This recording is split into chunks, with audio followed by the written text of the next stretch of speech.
For Let It Rain, get the students organized in a group to the side of the launcher. The students will wait there until all the balls are launched. So the launcher consists of 3 people helping, 2 people holding the elastic bands, and they should be elevated so that they can get a bigger stretch, and then 1 person pulling down. When you pull down, try to get it all the way down to the ground so that we can get the balls shot as high and far as possible. Once the balls are shot out, then the students have to race to collect them all. Students can only pick up 1 ball at a time and run them back. 16 balls are how many that need to be collected, as that's the largest size number of groups that we have out there. So all groups will collect 16. The group that collects the 16 balls the fastest, their group are the winners. And then second and third and fourth place would be to the groups that have the next fastest time. For the next activity, the tennis racket relay, students will get in a single file line with the front person holding a racket and an empty cup. Then that person will run to the opposite end where there's a bucket filled with water, fill up the cup, and then have to run back with the cup balanced on the tennis racket.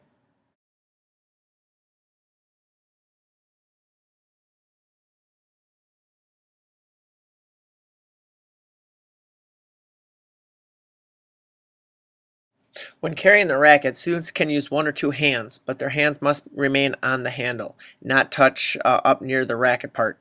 There will be a piece of tape which their hands cannot go past. Alright, add to the bucket, perfect. Once the student gets back to the starting point, they empty their water that they have transported on the tennis racket into their empty bucket, and the relay race continues for about 4 minutes. Whichever group has the most amount of water in their buckets, which is measured by a ruler, that team will be the winners. If the cup would happen to spill as the student is running back with it, they can pick up the cup and put it back on the racket if there's any water remaining. If the cup is completely empty, then they can simply just sprint back to the next person and hand equipment off to that person just to save time. The next activity is called Magic Carpet Ride, and this is a relay race where 2 people pull and 1 person on there is riding the magic carpet. The students pulling will have to take the rider down and around a cone and then back to the beginning. The rider goes to the end of the line, and one of the pullers becomes the next student riding. The next person in line would help the one puller who just went. Dragon pullers, dragon pullers, dragon pullers. Down and around, down and around, down and around. Gotta run. For the field day, this will be a tarp, which will be plastic and will slide a little bit easier on the grass. However, the teams that will do well will make sure that they figure out the right order to go in so that a kindergartner doesn't have to pull a 6th grader. Gotta run, gotta run. Run, Zach, run. Okay, gotta go.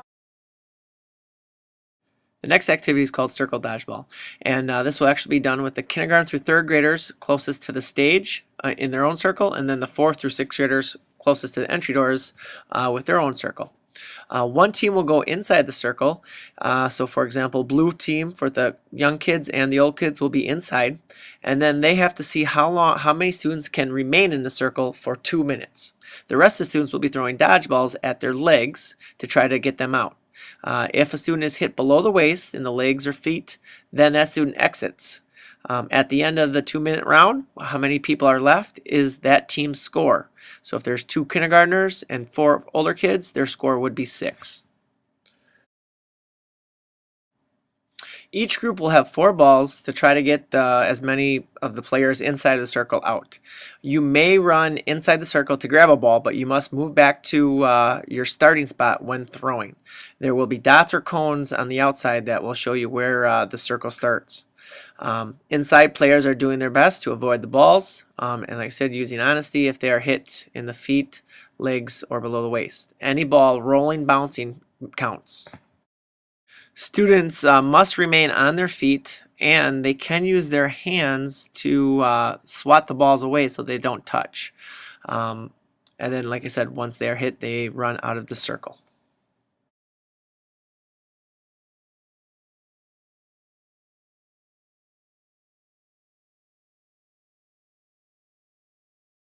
Another activity is called the Typhoon Relay, and students will be organized in a single file line The front person in line will have a sponge, and he or she will have to run down to the bucket that has water across from them, soak the sponge, and then run back. When that person gets back to the next person in line, they will use a throwing motion like this to spray the person who is next to run. Then they will hand that person a sponge, and the race will continue. This is what it will look like.